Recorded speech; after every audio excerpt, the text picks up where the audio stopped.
ahead. Go. Hi, Cynthia at AQ Lighting. This is Tom. Hello. And we wanted to show you this fabulous commercial grade outdoor fixture because we are doing do-it-yourself projects this week. This is heavy duty.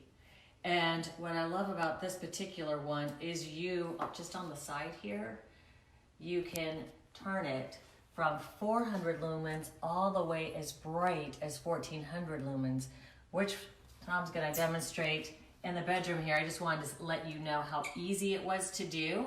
We're doing it in a bedroom because it's not dark outside.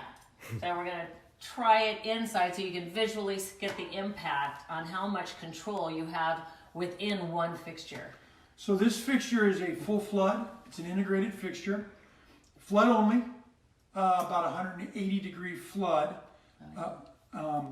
Integrated, ready to go. So the power surge, we'll show you the power change now. We're going to show you the power change. Come on in. It's a little dark. Woo. There we go. Okay, so right now we're set at what they say is 3.5 watts, equivalent of 400 lumens. And that's what it's set at right now. Roughly 20 watts per energy. Now, as I turn the handle, I can slowly, anywhere along the power band, it's not a click and stop, it's anywhere along the power band, all the way as high as 1400 lumens. That's amazing. So there's 1400 lumens.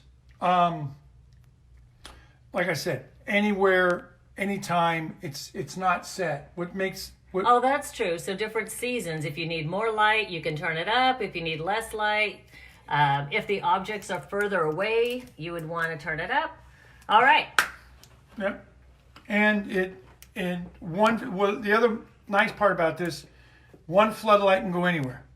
You don't have to say, hey, I've got a bigger area or a smaller area, because you can adjust the power band. Yeah. It's good for anywhere. So we're going to go outside in the front yard and install a fixture, same fixture. Come follow us. I'm going to take you to where we have some lighting and where we're going to add additional lighting. This particular fixture, we set up all of the tools that you need. So simple. Right over here, we already have light existing, so we're just adding one more fixture. And Tom has laid out the tools so you can see exactly what you need, and you'll be shocked on how easy this is to do. The cool thing about this particular new fixture is that you can increase the volume of light at will whenever you wish. Go ahead. Oh yeah, here we go. Nicely done. So what we're doing here is already an existing system in the yard. This circuit, part of the circuit has 150 watts of allowed use, let's say. I've already tested the circuit. I got 65 use, so I have plenty to put 18 more watts on it if I wanted to. Also, the other thing you have to do is make sure you have enough voltage to do it. So this area that I have here is an existing 12 volt AC system. I have a small wiring hub which I uncapped for you. And to save a little time, I've already wired into this little hub underneath the bark. I already put a lead in, so this video wasn't that long. You don't want to see me digging around the dirt anyway. I want to see you digging around the dirt. So I have the two lead wires here coming up. I've already tested them with a tester. I have just under 12 volts here, so we're right in the power band. Most LEDs now out in yard work are going to work somewhere between 9.5 volts, and some of them are made to go as high as 15. I recommend you keep it right around 12 volts for the length to keep your lifespan of your LED. Keeping it, the less voltage, the less hot they'll get, the longer they'll last. So this is the fixture. Now I pre-cut it. This fixture came with 5 feet of wire on it. So using the cable cutters, I had cut it. Using the splice, a stripping tool, I stripped the wires down. and got it ready, which is basically you put it in and stripe it down. Very simply done. And I've done the same thing with this. This is going to be stake mounted. Obviously 12 volt, you can, a lot of different mountings in 12 volt. This is going to be stake mounted in the yard. A couple years ago, they started using a small little cut in the side of your stake. Makes life so much easier. You don't have to feed the wire down. You basically slide it in the side and you're ready to go. Now, as you're turning this on, you want to make sure your wire is spinning at the same time. And that way there, it won't kink at the bottom of your fixture. Why I'm saying that with a little lead that I have is not that big a deal.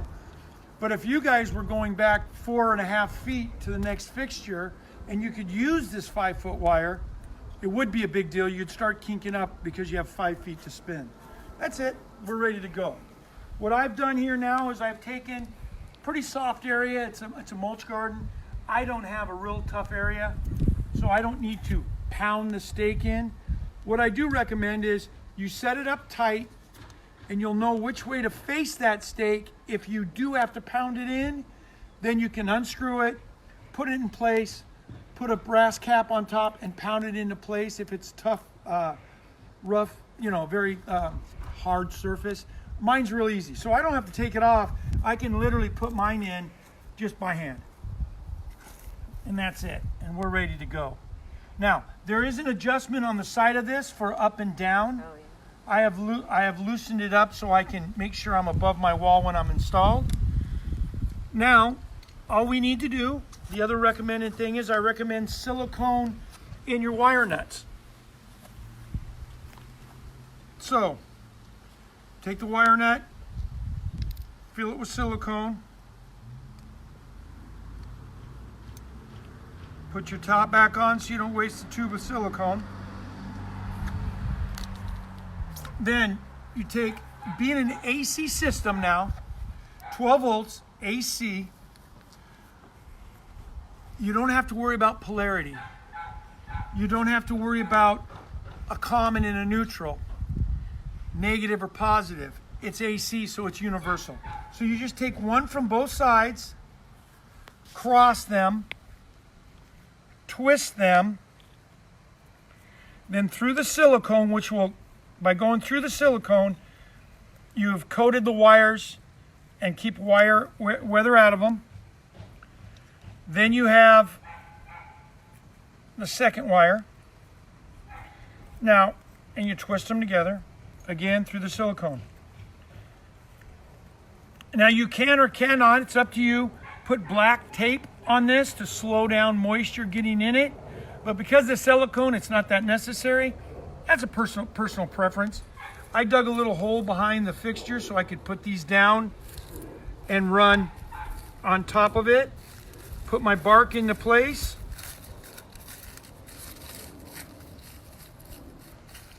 And we've just installed the fixture here for you. Tonight, when it gets dark, the system will come on and we'll come out and we'll take that power setting that was out here that we showed you in the room.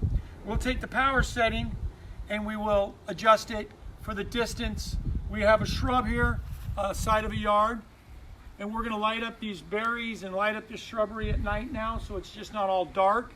Good for security. People don't like to walk in the light, so if anybody's going to come around, it's just a good security measure to have light everywhere. Much more light you have in the house, more secure you have. I prefer using outdoor lighting for that instead of big security lights because it's beautiful, but people still don't want to walk in it.